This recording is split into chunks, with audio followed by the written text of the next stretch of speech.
غير سود هذا هدي أنا عاو كيراهدو دولة السعودية العربية أيا وجهيسا فداحة culus oo weyn maxay kula noqon lahayd bal ka waran hadii aan ku yiraahdo sidoo kale culimadii ugu waaweyneed ee caalamka iyo dunida islaamku ay ixtiraamayeen muslimiinta ayaa dalka Sacuudi Arabiya ka baxsanaya iyagoo laba arrin midkood ka cararaya fool xumeyn iyo ihaano loogu geysanayo gudaha dalkii ay ka soo jeedeen dacwadan ay ka wadeen iyo sidoo kale in dhibaato weyn oo xagga fikirka ay kala kulmayaan dawladda uu dhaxal sugaa ka yahay Maxamed bin Salmaan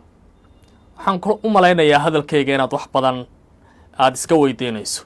halkan soo eeg أردوغان يستقبل الشيخ عبد الرحمن السديس في إسطنبول بعد تركه الحرم المكي. في خطوة مفاجئة استقبل الرئيس التركي رجب طيب أردوغان الشيخ عبد الرحمن السديس في مطار إسطنبول. الشيخ عبد الرحمن السديسي وحوها قاري سوين لوغا يقانا دونيدا إسلامك مدة ديرنا إمام كاها حرمك إيا مسجدك وناكسان مسلمين haddaba waxa uu ka baxsaday dalka boqortooyada Sacuudi Arabiya isaga oo dhaliilsan hanaanka dawladdu ay u qaadatay fikirka iyo isbedelada Maxamed bin Salmaan uu garwadeenka ka yahay hadda wixii ka dambeeya Cabdiraxmaan as-Sudaysi xaramka waxa la filayaa inuu ka wareegay waxaana uu u wareegi doonaa masjidka la yiraahdo Hagia Sophia ee ku yaala dalka Turkiga kaas oo Rajab Tayyip Erdogan uu dib ugu celiyay masaajid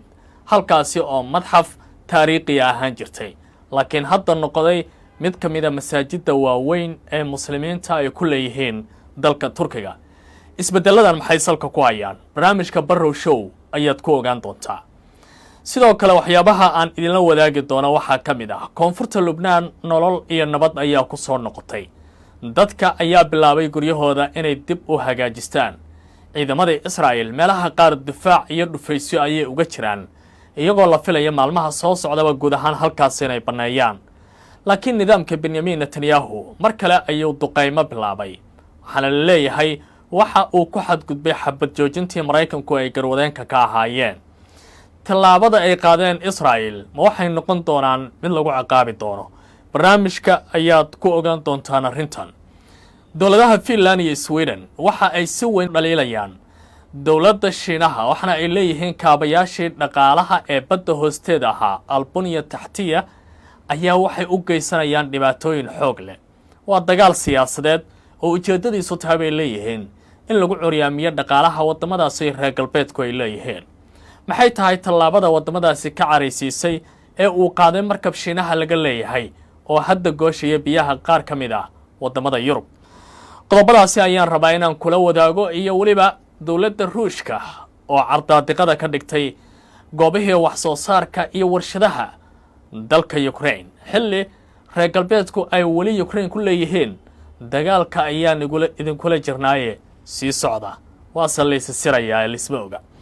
qodobadaasi iyo kuwa kale ayaan kuugu sheegayaa barnaamijkan meel kasta oo aad joogtaan waxaan idin leenahay soo dhawaada YouTube-kan subscribe saara saaxiibadiina la wadaaga oo share gareeya muuqaalkan aad baad u mahadsantihiin dalka boqortooyada Sacuudi Arabiya maalmihii ugu dambeeyaba waxa uu ahaa nidaamkiisa hogaamineed mid ay laaxadu sidato wiilka dhalinyarada ah ee qoyska boqortooyada ka soo jeeda ee loo xoogay dhaxal sugaha Maxamed bin Salmaan waxa uu bedelayaa jihadii siyaasadeed fikir iyo bulsho ee dalkaasi ay dadku lahaayeen hanaanka dhaqan doorinta ah waxa lagu tilmaamay mid taabanaya qiyamka bulshada taasi oo dhibaatooyin weyn ku ahaanaysa jiritaanka dadkaasi iyo dalkaasiba iyo wax la qaybsiga caalamku ay ku lahaayeen haddaba si isbedel loogu sameeyo dalka boqortooyada Sacuudi Arabiya Maxamed bin Salmaan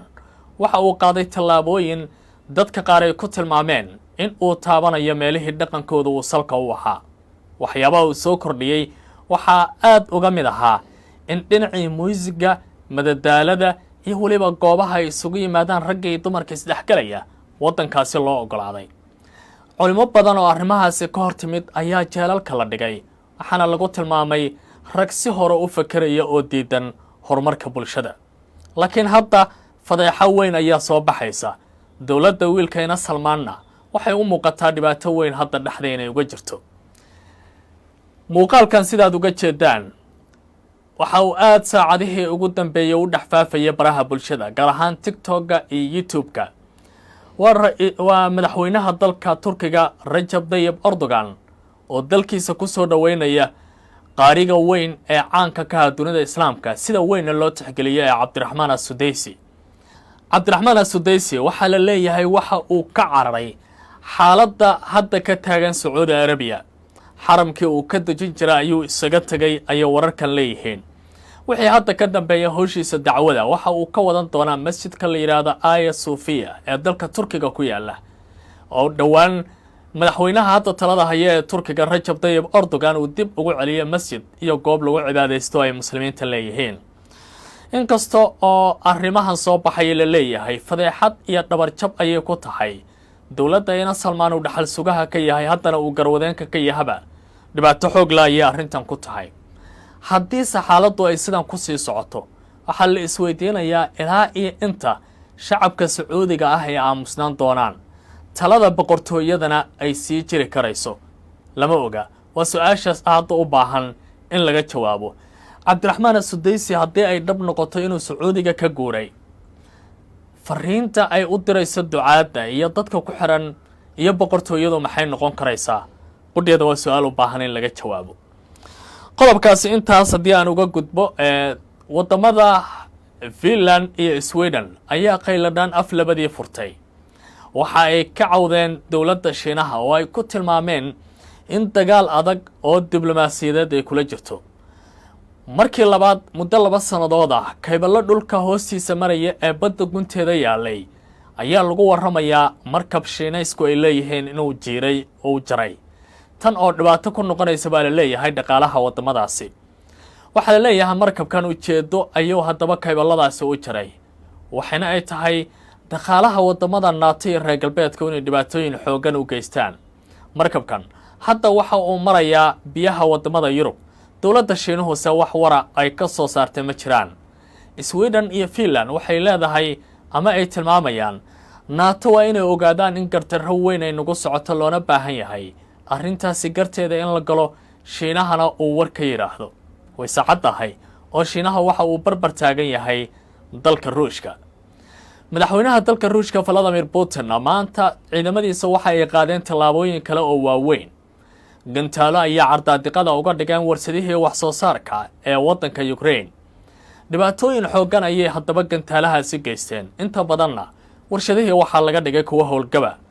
Ruushku waxa uu wacad ku maray dagaalada Ukraine uu ku hayo inuu aad u sii kordhinayo. cidii isku dayday inay beritaartana qudheeda ay cawaaqib aad u xun ay la kulmi doonaan.